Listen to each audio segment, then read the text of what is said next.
کی نشانیوں سے ایک نشانی ہے کہ حیا لوگوں کے دلوں میں سے چلی جائے گی، لوگ بے حیا ہو جائیں گے۔ ایک صحابی تھے جو گزر تھے مدینہ میں، اور ان کی نظر ایک عورت نے پڑی کہ وہ اپنے خیمے کی طرف غسل کری تھی، اور ہوا چلی تو اس خیمے کا پردہ اٹھ گیا اور انہوں نے اس کو دیکھ لیا، اور وہ صحابی اتنا روئے کہ اب اللہ کے نبی کے اوپر آیات نازل ہوگی کہ میں منافق ہوں، اور وہ چلے گئے مدینہ چھوڑ کے۔ اللہ کے نبی نے عمر رضی اللہ عنہ کو اور علی بن ابی طالب کو بھیجا کہ جاؤ ڈھونڈ کے اس میرے صحابی کو، کافی عرصے سے نظر نہیں آ رہا۔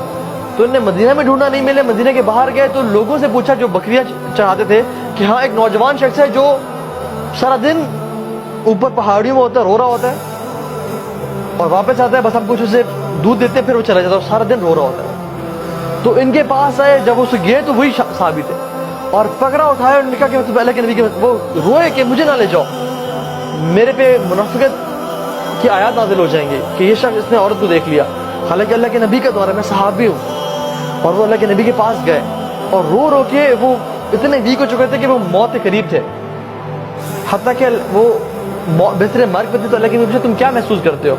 تو یا رسول اللہ مجھے اپنے گناہوں پہ ندامت بھی ہے، لیکن مجھے اللہ سے امید بھی ہے۔ تو اللہ کے نبی نے کہا کہ انشاءاللہ تمہیں اللہ تعالیٰ تمہاری امید کے مطابق تمہارا سا معاملہ کرے گا۔ اب یہ صحابی سبحان اللہ ایک دفعہ نظر بد پڑی عورت پہ اور ساری زندگی روتے رہے۔ اور کتنی دفعہ ہوتا ہے ہم سے گناہ ہوتے ہیں آنکھوں کے، ہم سے کتنے گناہ ہو جاتے ہیں اور ہمیں ہمارے پیسے تو جیسے مکھی بیٹھی اور ہم نے اڑا دی۔ صحابہ کہتے ہیں کہ جن گناہوں کو ہم اپنے پر پہاڑ کے برابر سمجھتے تھے وہ تم لوگ ایسے سمجھتے ہو جیسے مکھی بیٹھی ہے اور تم نے اڑا دی، اتنی سی تمہیں بودر ہوتی ہے۔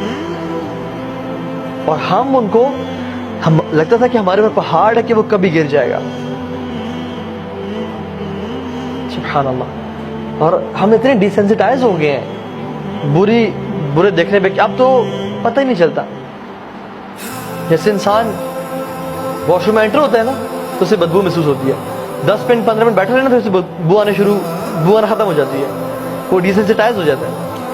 اسی طرح سے اللہ بچائے اس اسپریچول سٹیٹ سے کہ جب ہم ڈیسینسٹائز ہو جائے گناہوں سے، کہ ہم گناہ کریں اور ہمیں پتہ بھی نہ چلے کہ ہم گناہ کر رہے ہیں، اور گناہ کرتے جائیں اور توبہ کے دروازے ہی ہم اپنے لیے بند کر لیں۔